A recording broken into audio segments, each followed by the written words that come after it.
سنا ہے. کیوں؟ اس لیے کہ اللہ سے کوئی سن نہیں سکتا. نبی کے وفات کے بعد میں، پیغمبر کی اس دنیا سے چلے جانے کے بعد میں اللہ سے کوئی سن نہیں سکتا. ہو سکتا ضرور اس نے ابلیس سے سنا ہوگا.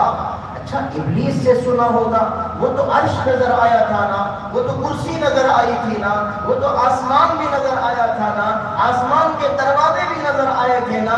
حضرت آگے فرماتے ہیں کیونکہ اللہ تعالیٰ نے ابلیس کو یہ طاقت دی ہے، وہ عرش بھی بنا کر پیش کر سکتا ہے تھوڑی دیر کے لیے، کرسی بھی بنا کر پیش کر سکتا ہے تھوڑی دیر کے لیے، آسمان بھی بنا کر پیش کر سکتا ہے تھوڑی دیر کے لیے.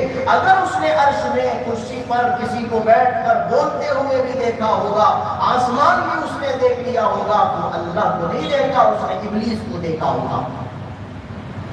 صاف لفظوں میں جب یہ بات موجود ہے تو اس کا یہ کہنا کہ اللہ کی طرف سے میں مامور ہوں، اللہ نے مجھے یہ ذمہ داری سونپی ہے، مجھے اس کام پر لگایا گیا ہے، بالکل دھوکہ، یہ تلبیس ہے، گمراہ کرنے والی بات ہے.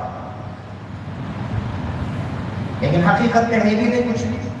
پھر یہ کیوں کر رہا ہے؟ علماء یہود کے جو پادری ہیں انہوں نے یہ اسٹیٹس دیا، انہوں نے یہ میسج چلایا ہے کہ ہم چاہتے ہیں قرآن کو مٹائیں. صاف لفظوں میں اس کی وہ کلپ بھی آئی تھی، وہ ایک یہودی عالم اس نے یہ کہا تھا ہم چاہتے ہیں کہ قرآن کو مٹائیں. قرآن کو مٹانے کے لیے حدیث کو مٹانا پڑے گا، خود بخود قرآن مٹے گا. اب حدیث کو مٹانے کے لیے اللہ کے نبی کی سنت کو مٹانا ہوگا، کیونکہ اللہ کے نبی کی جو حدیث ہے وہ سنت میں اللہ کے نبی نے پریکٹیکل کر کے دکھایا ہے.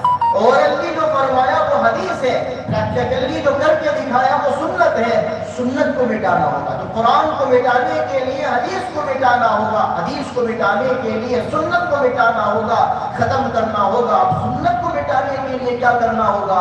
یہ تو مسلمانوں کے علماء ہر چیز کی حفاظت کو لے کر کے بیٹھے ہوئے ہیں، قرآن کی خدمت میں لگے ہیں، حدیث کی خدمت میں لگے ہیں، سنت کی خدمت میں لگے ہیں، شریعت کی حفاظت میں وہ لگے ہوئے ہیں. تو کیا کرنا ہے؟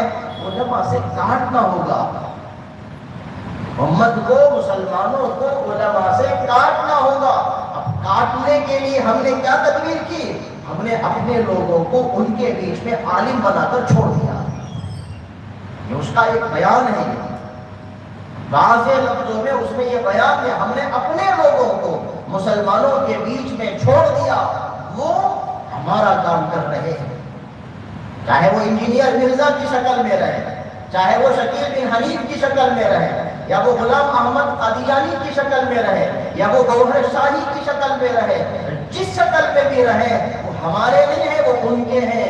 ان کے اشاروں پر وہ اپنا کوئی بیان دیتے ہیں، ان کے اشاروں پر وہ قرآن کی تفسیر کرتے ہیں، چاہے وہ سہیل عدیم کی شکل میں کیوں نہ ہو، یا وہ اویس اقبال کی شکل میں کیوں نہ ہو. کوئی ایتھسٹ بن جاتا ہے اور کوئی دہریہ بن جاتا ہے، اور کوئی شکیل بن حنیف بن کر کے اپنے آپ کو مہدی کہتا ہے، مسیح کہتا ہے، عیسیٰ کہتا ہے، کوئی خود میں نبی کہتا ہے، اور خود کوئی کہتا ہے میں خدا ہوں.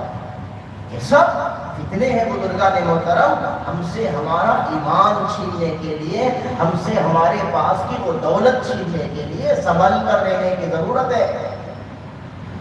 یہ مہدی ہرگز نہیں ہو سکتا.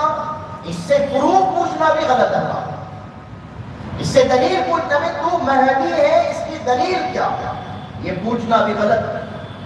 کیونکہ ہماری جو عقیدے کی کتابیں ہیں اس میں یہ بات وضاحت کے ساتھ موجود ہے.